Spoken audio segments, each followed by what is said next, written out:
Well, thank you all.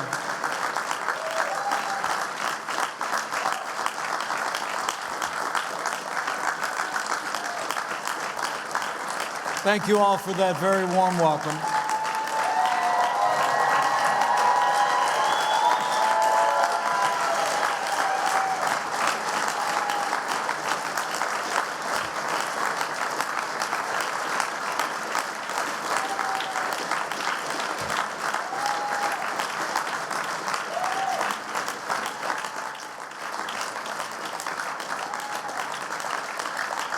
Thank you all. Thank you all. It's wonderful to be back. Wonderful to be back with the men and women of the Faith and Freedom Coalition. And I'm especially honored by the words that just preceded me. You know, Abraham Lincoln said his only ambition in life was to be esteemed by people that he esteemed. So would you join me in thanking Ralph Reed for his extraordinary leadership of this great coalition and this movement across America.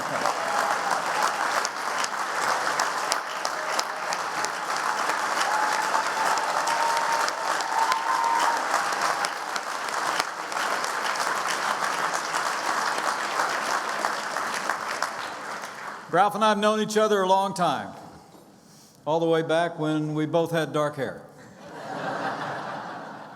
Ralph knows me well enough to know that I'm humbled by his words, but the introduction I prefer is a little bit shorter. I'm a Christian, a conservative, and a Republican in that order, and it's my great honor to be with you tonight. And to be among so many people that make such a difference in pulpits around the land and in public service and leading organizations that represent our values.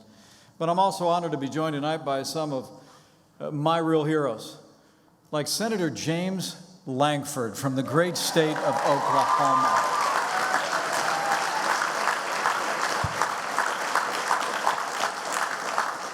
And to Eugene Scalia, who is with us, and the hundreds of Americans of faith who have come from near and far, and all of those looking on. It's a joy to be with you tonight for this Patriots Gala. And I also understand that later tonight, the Faith and Freedom Coalition is going to recognize another American who I have admired throughout my adult life. He's someone who has carried forth the conservative message as an educator, as a historian, as a voice on the public airwaves like very few Americans. He was Secretary of Education, and he's been educating Americans about the strength of our values and our foundation in liberty. Allow me to offer an early congratulations tonight to the recipient of this year's Winston Churchill Lifetime Achievement Award, Bill Bennett. It's an honor to be with you today. Congratulations.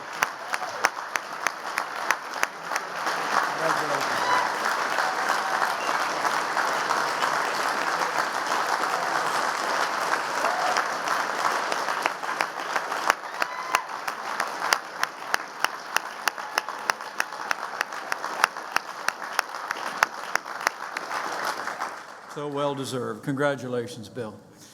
And speaking of friends of mine, let me begin tonight by bringing greetings from another friend of mine. He's on the other side of the world, but I know his heart is here with all of you, and I know he kicked off your week of gathering for the Faith and Freedom Coalition. So allow me to bring greetings from the 45th President of the United States of America, President Donald Trump.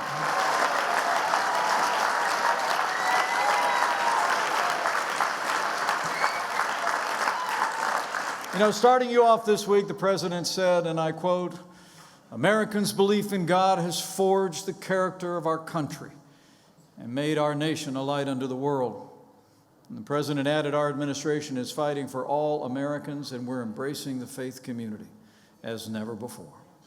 And thanks to your support, and thanks to the leadership of this President, I'm pleased to report to you that faith and freedom are on the rise all across America.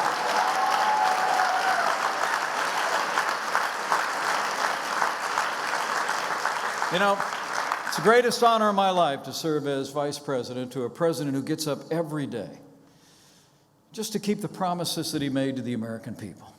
And he's been standing without apology for faith and freedom every day. I've seen it when the cameras are off. This is a president who's a man of action, but President Donald Trump is a man of his word, and he has kept his word to communities of faith all across America. You know, I think there's only one way you can describe the last 2 years. It's been 2 years of action. It's been 2.5 years of results. It's been 2.5 years of promises made and promises kept, but we're just getting started. I mean, think about it.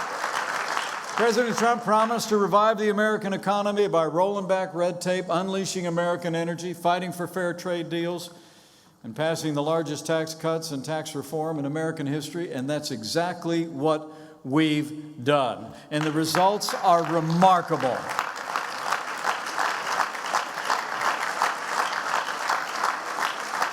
You're from all across America, so you don't need me to tell you, but I'll tell you anyway. 5.8 million new jobs since Election Day 2016, and the unemployment rate is at a 50-year low.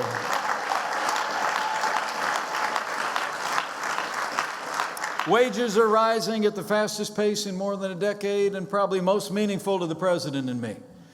Wages are rising at their fastest pace for working and blue-collar Americans. The forgotten men and women of America are forgotten no more.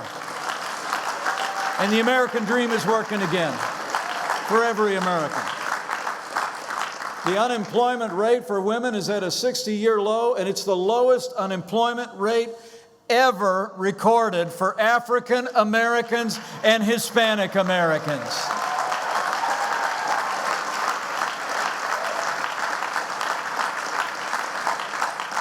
I can tell you in this room, no, firsthand, confidence is back. Jobs are back. In a word, America is back.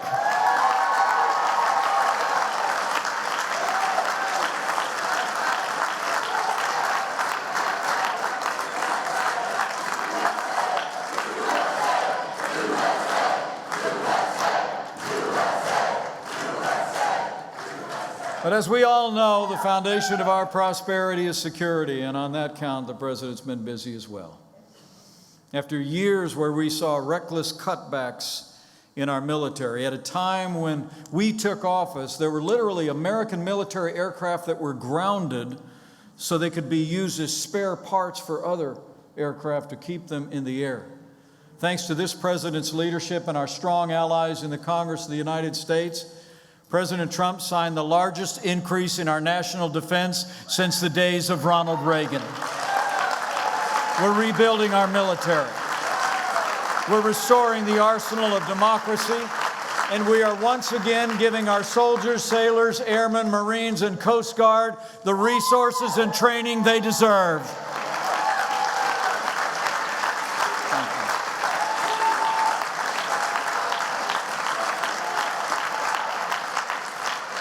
And with that renewed American strength, we have a president who's once again embracing his role as leader of the free world. We're standing strong with our allies, and we're having our allies do more than they've ever done before. As I stand before you today, our NATO allies are contributing more to our common defense than they have for decades. And this president has stood. He stood with our allies, especially our most cherished ally, like when President Trump kept a promise that had been made by 4 previous administrations only to be set aside, but this president kept it when he moved the United States Embassy to Jerusalem, the capital of the state of Israel.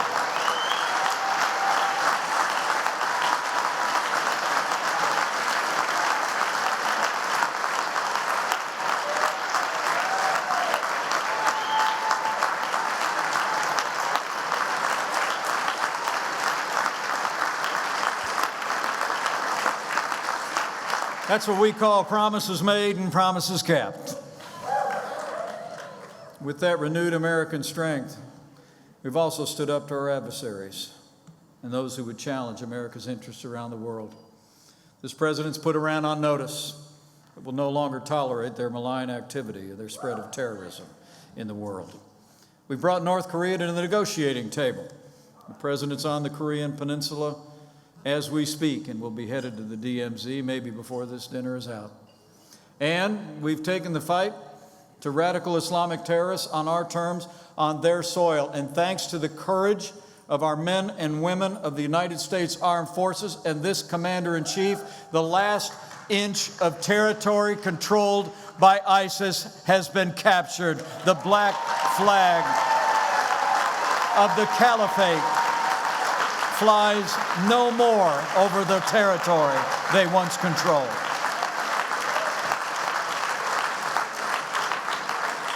And I'm proud to report, in the wake of that military victory, the United States is also, under this president's leadership, helping to rebuild communities across the Nineveh plain that were devastated by the brutality of ISIS.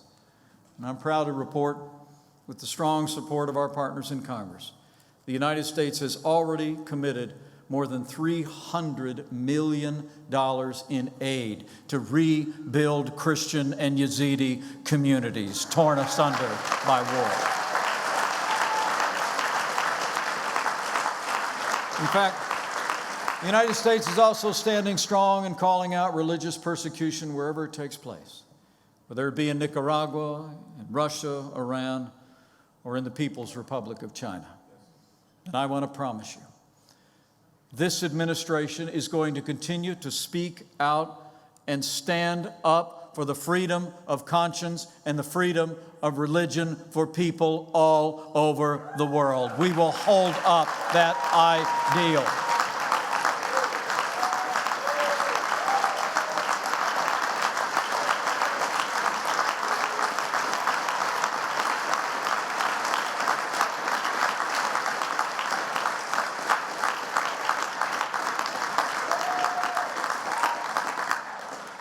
Men and women, persecuted Christians around the world deserve our prayers, and I promise you that they will always have the support of the United States of America.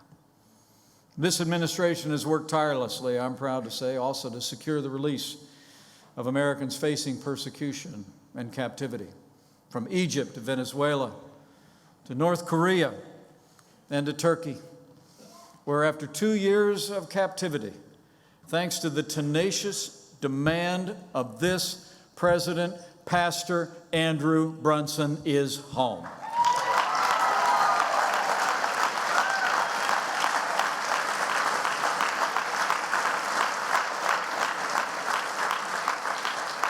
So we've stood up for people of faith and our most cherished values on the world stage, but as you all know and have been such a big part, we've also been standing for those values here at home since the very first day of this administration. This president has reaffirmed our commitment to the rule of law, to the foundation of constitutional principles upon which our nation was built. This president has actually appointed more judges to our federal court of appeals in the last 2 years than any president in American history, and they are all principled conservatives who will uphold the God-given liberties enshrined in our Constitution, like the freedom of religion, the freedom of speech, and the Second Amendment right to keep and bear arms.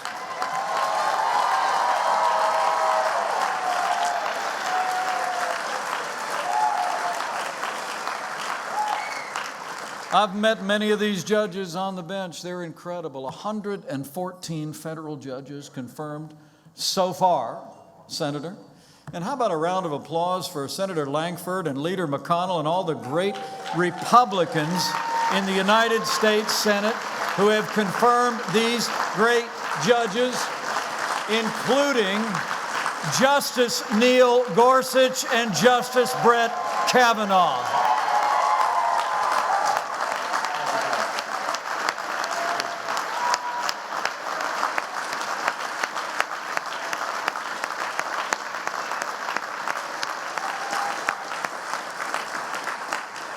And our administration has also taken action to protect and promote our first freedom, the religious liberty of every American.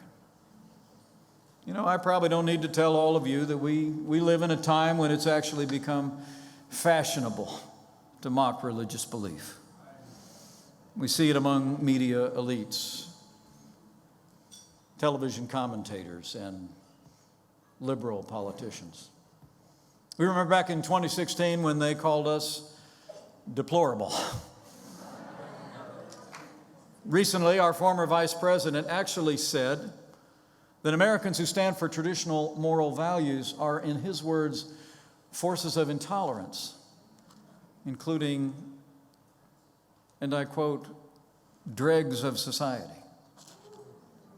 In fact, one senator who also has national aspirations said that our administration's budget director, who happens to be a Bible-believing Christian, is not, as he said, quote, someone who this country is supposed to be about, simply because he was a Christian. Well, I must tell you, the American people cherish the religious freedom and the freedom of conscience of every one of our citizens, and these attacks on people of the Christian faith must stop.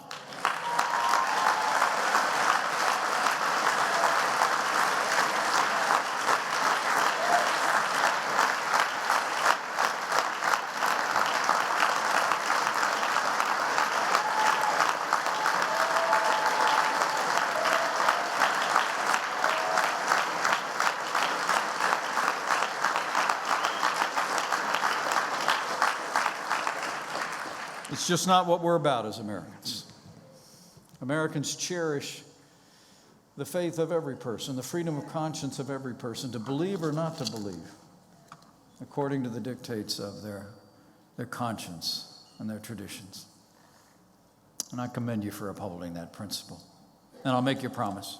Under this president and this administration, we will always stand with people of faith. We will always defend the freedom of religion of every American of every faith. So help us God.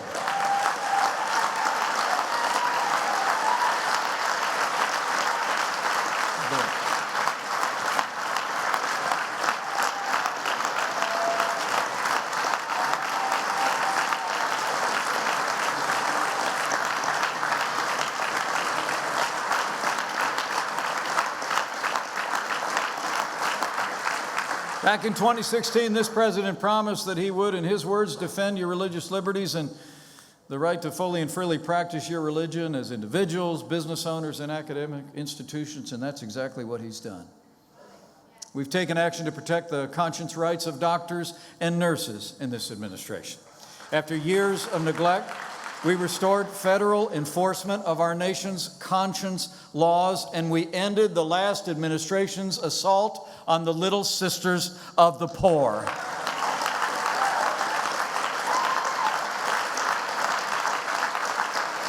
And as the president said just a few days ago here in this White House, we believe the freedom of speech should not end at the front door of our churches and places of worship. That's why we ended enforcement of the Johnson Amendment, and we will continue to work to repeal the Johnson Amendment once and for all.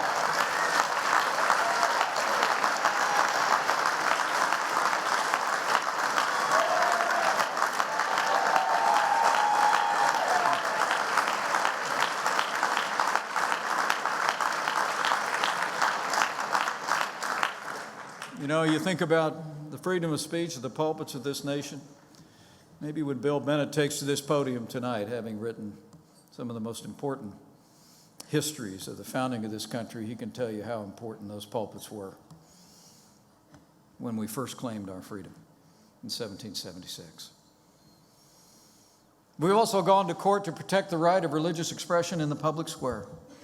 It's amazing to think decades ago, a 40-foot cross was built in Bladensburg, Maryland, to commemorate men who died fighting for our freedom in World War I. And for years, that cross stood tall and true, a symbol of our nation's gratitude to those heroes.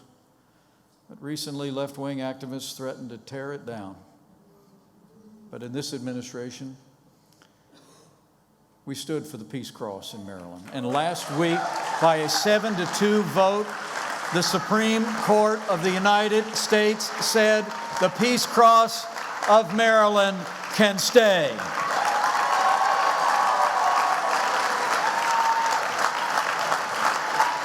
That's a win.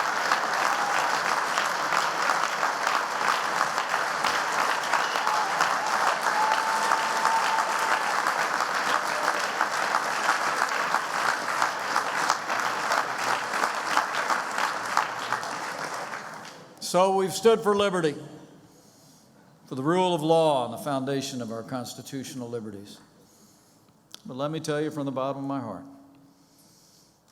I couldn't be more proud to serve as vice president to a president who stands without apology for the sanctity of human life.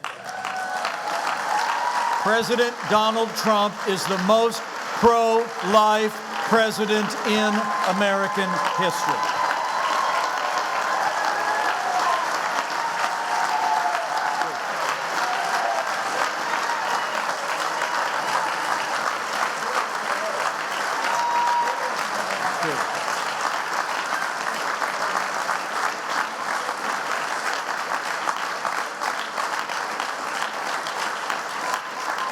In one of the president's very first acts, he reinstated the Mexico City policy to make sure that taxpayer dollars wouldn't be used to promote abortion overseas, or to promote or provide abortion overseas or around the world. And I was honored to cast the tie-breaking vote and to watch the president sign legislation that allowed states across the country to defund Planned Parenthood.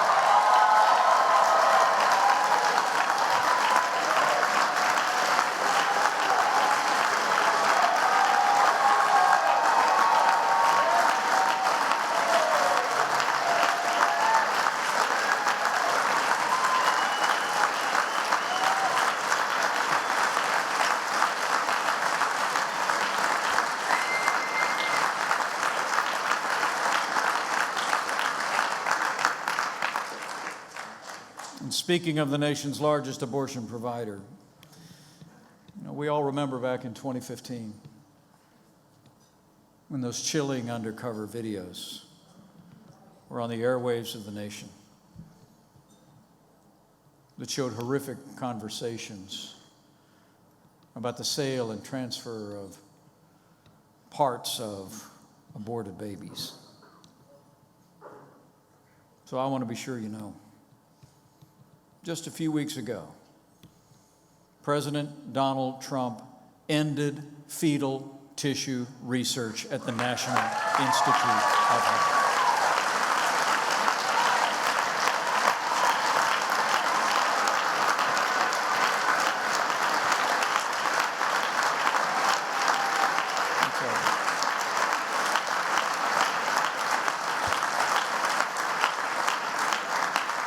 It is remarkable to think at a time when more and more Americans, especially younger Americans, are embracing the sanctity of life, that the party that once said abortion should be safe and legal and rare now supports abortion on demand, even late-term abortion. In state legislatures across the country, Democrats are endorsing late-term abortion. And we all saw where the Democrat governor of Virginia openly defended infanticide. But you should also know that Democrats in the Senate, including every Democrat running for president of the United States, voted against a bill that would prevent newborn babies who survived failed abortions from being killed. It's known as the Born Alive Infants Protection Act. It now seems that there's even a litmus test in the Democratic campaign for president that taxpayer funding must be provided for abortion throughout pregnancy. It wasn't that long ago that we had a bipartisan consensus in the Congress and across the country that we shouldn't take the taxpayer dollars of millions of pro-life Americans and use it to fund a procedure that they find morally objectionable. It was the genius that was enshrined Decades ago, in the Hyde Amendment, named after the legendary pro-life congressman from Illinois, Henry Hyde. But today, things are different. Even some leading Democrats who supported the Hyde Amendment for decades are now embracing taxpayer funding of abortion at any stage of pregnancy, no exceptions. You know, I've long believed that a society can be judged by how it deals with its most vulnerable, the aged, the infirm, the disabled, and the unborn. And so let me say, with so many Democrats standing for late-term abortion and a culture of death, I promise you, this president, this party, and this movement will always stand for the unalienable right to life.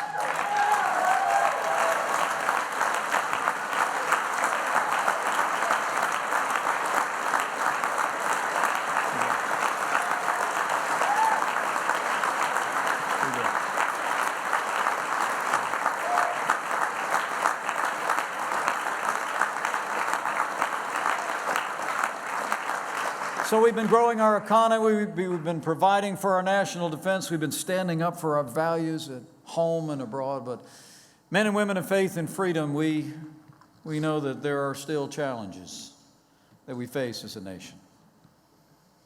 And most poignantly in the hearts and minds of Americans today, there's now a broad national realization of what the President and I have been saying for more than a year. We have a crisis at our southern border. And it's like we've never seen before. We're actually on track this year for nearly 1 million people to come across our southern border, to take advantage of loopholes in our laws. And for the first time in history, the majority of them are families that are being enticed by human traffickers who charge them $5,000 a person by most estimates. They're enticed to pay cash to be taken on the long and dangerous journey north to our border. And it's a dangerous journey, fraught with unspeakable violence. 70% of illegal immigrants, once they present at the border, report being victims of violence along the way. According to Doctors Without Borders, nearly 1/3 of young women traveling to our southern border from Central America are sexually assaulted on the journey. And this week, the heart of our nation broke when we saw the tragic photograph of Oscar Alberto Martinez and his 23-month-old daughter, Angie Valeria, drowned in the Rio Grande.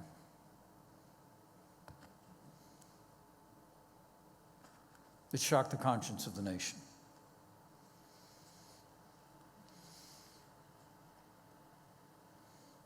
But the truth is, what we saw then, on the front page of every newspaper in America, is what's been happening for months. People facing violence, sexual abuse, and worse, being brought up by people who have no regard for human life, enticing them for their profit to make the dangerous journey north. I saw it firsthand when I was visiting the border. I went to the detention facility, and to see these families, literally in numbers that have been overwhelming our system, was heartbreaking to me. To think of the way these poor and vulnerable families had been taken advantage of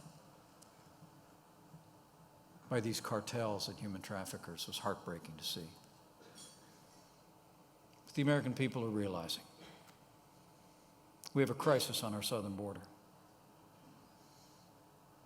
That's why President Trump declared a national emergency in January.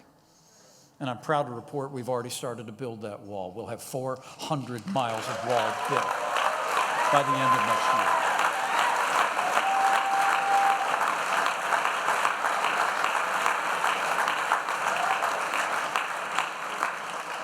That's why President Trump took a strong stand and demanded that Mexico do more to secure our border and theirs. And thanks to the president's leadership, now Homeland Security projects that largely owing to Mexico's action, illegal crossings at our southern border are already down by 25% in the last month alone.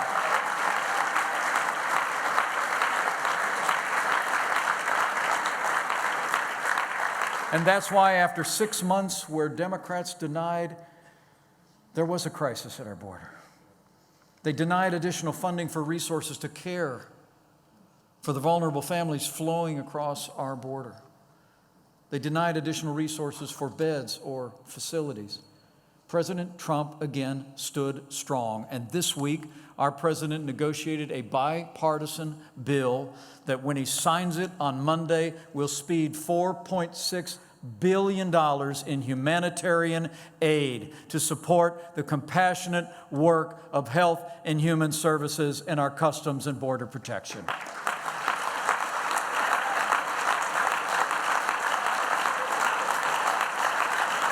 Finally, help is on the way.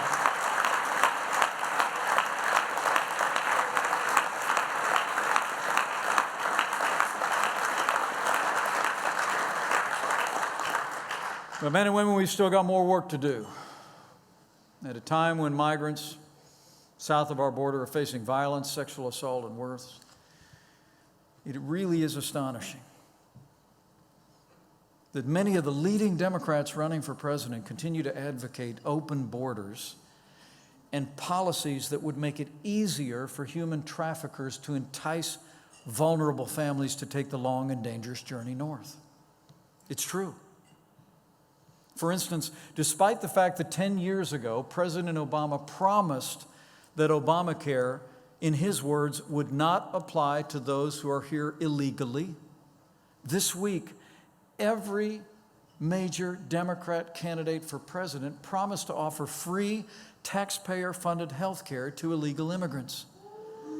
And many even promised to decriminalize illegal immigration altogether. And maybe most remarkable of all, after spending the last 6 months denying there was a crisis at our southern border and doing nothing while our courageous and compassionate Customs and Border Protection personnel were overwhelmed by that crisis, now some Democrats want to lecture us about their moral concern for the people caught up in this crisis. Now, let me be clear on this point. There's nothing compassionate about open borders. There's nothing compassionate about refusing to change the laws that human traffickers use to take advantage of poor families. Those who would advocate open borders, free health care for illegal immigrants, and making illegal immigration legal are making it easier for human traffickers to mistreat poor and vulnerable families. That is morally wrong, and that has got to stop.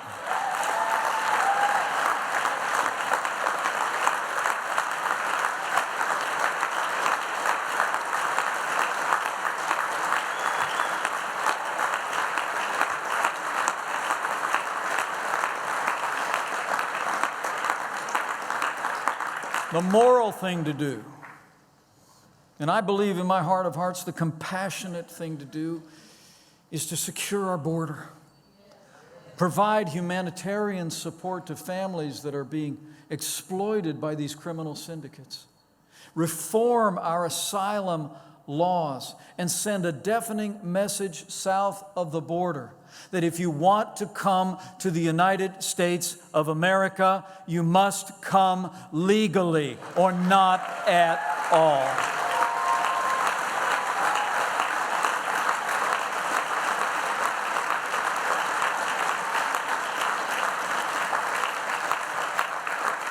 And I'll make you a promise. Whatever Democrats want to do to continue to deny and obstruct our efforts to secure our border, end this crisis, and reform our laws, we're going to keep working. We're going to keep telling the story. We're going to keep finding allies in Congress and across this country, and we're going to fix this broken immigration system once and for all.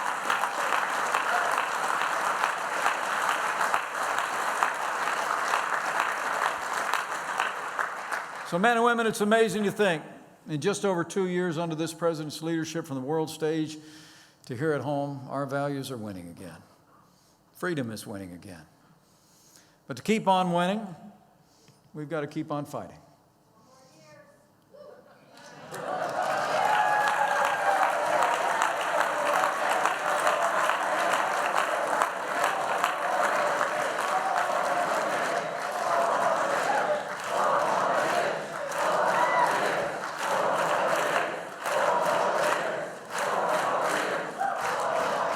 We got to keep on fighting. We got to keep on fighting for the values that have made this country great and for the people that are willing to champion them. I'm here to tell you. And chief among them is freedom. Chief among them is freedom. You know, America was founded on a very simple principle, and that idea was liberty. Enshrined on the Liberty Bell itself are some ancient words from Leviticus that read, "Proclaim liberty throughout all the land and unto all the inhabitants thereof." It's amazing to think, though, over our lifetimes, the support for liberty, the defense of liberty, of free market economics, of inalienable rights, has principally, it seems, fallen to our party and our movement. Today, Democrats openly advocate an economic system that has impoverished millions around the world and robbed the liberties of generations. That system is socialism. Earlier this week, we heard leading Democrat candidates for president defend socialism. But I think all of you know, it was freedom, not socialism, that gave us the strongest and most prosperous nation in the history of the world. It was freedom, not socialism, that ended slavery, won 2 world wars, and stands today as a beacon of hope for all the world.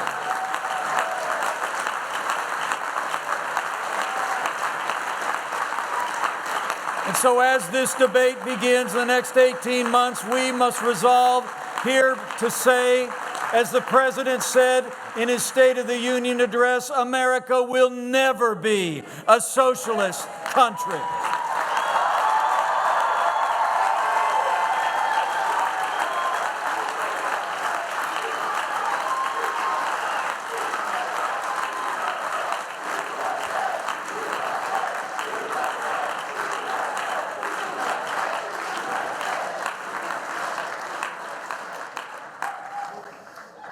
Men and women, the choice in this coming election has never been clearer. The stakes have never been higher.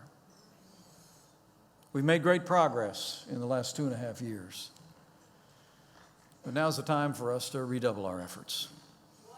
Now's the time for us to come alongside the men and women who have been standing up for the values that we cherish, whether that be in state houses or in the Congress, or making sure that President Donald Trump gets 4 more years in the White House.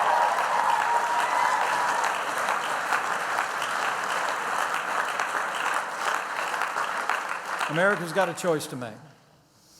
But when I'm gathered in front of all of you tonight and see this incredible group and think about the work that we've done together over the last several decades to renew and strengthen the foundations of this great nation, when I see the way you've lifted up a generation of men and women from this president on down that have been standing strong and without apology on all those great and timeless American ideals, I'm confident. I'm confident that we're going to continue to build on the progress that we've made. So I encourage all of you to have faith. You're going to have a great evening tonight, and I want to get out of your way because you're going to hear from some wonderful people and share some great moments. But I want to encourage all of you as we go into this next 18 months. Have faith. Have faith in the American people. That the progress that we've made is a result of the fact that when we take the timeless ideals of this country to our nation, When we say that America can be strong again, America can be prosperous again, we can build it all on the foundation of faith and freedom upon which our forebears have stood, that the American people will rally to our cause. I truly believe that history shows that every time the American people are given a choice between more freedom and more government, they choose more freedom every single time. So have faith in the American people.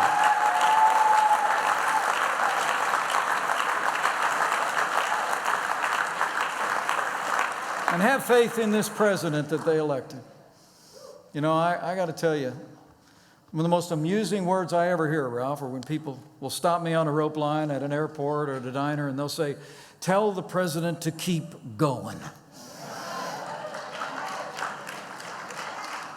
I tell them there's something you never need to say. There is no rear view mirror for President Donald Trump. It's all out the windshield. It's all going forward. This president is going to keep fighting for the values and ideals that are making this country great. I promise you.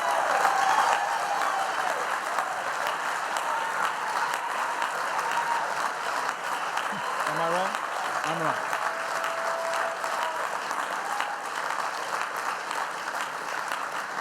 And lastly, as I close, let me encourage you finally to have faith in the American people, have faith in this president and all the principled men and women of integrity that have rallied to our cause. And lastly, have that other kind of faith. And take time to avail yourself.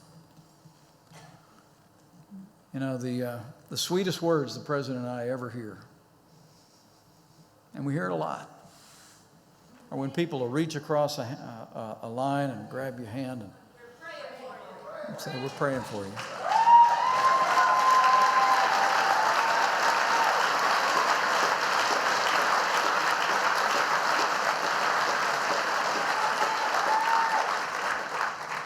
And I can tell you it moves us deeply. So I want to encourage you to avail yourself. To just know that, as the Bible says, that prayer reaches heaven, His holy dwelling place. That the effective and fervent prayer of a righteous people availeth much. And as we think in these divided times in this country about how we heal the division that seems so evident in so many issues, I think I just know that you in this room know that the wellspring of our national unity has been in our ideals, and it's been in our faith. And that if His people who are called by His name will humble themselves and pray, He'll do like He's always done through the long and storied history of this country. He'll hear from heaven and He'll heal this land. This one nation under God, indivisible, with liberty and justice for all. So pray for America. Pray for all of the American people.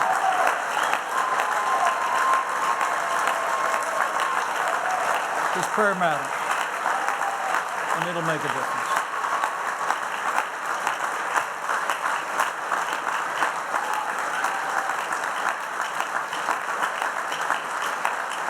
So thank you for the honor of addressing you tonight.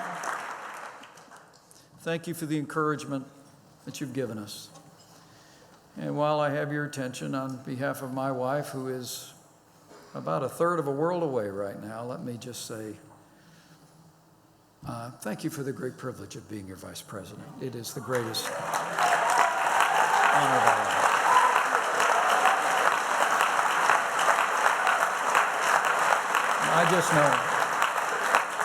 I just know with your continued support and efforts and prayers, with men and women of integrity, elected and reelected at every level, from State House to Capitol Hill, with President Donald Trump in the White House, and with God's help, we will make America more prosperous than ever before. We will make America safer than ever before. And to borrow a phrase, we will make America great again. Thank you all very much. God bless you, and God bless America.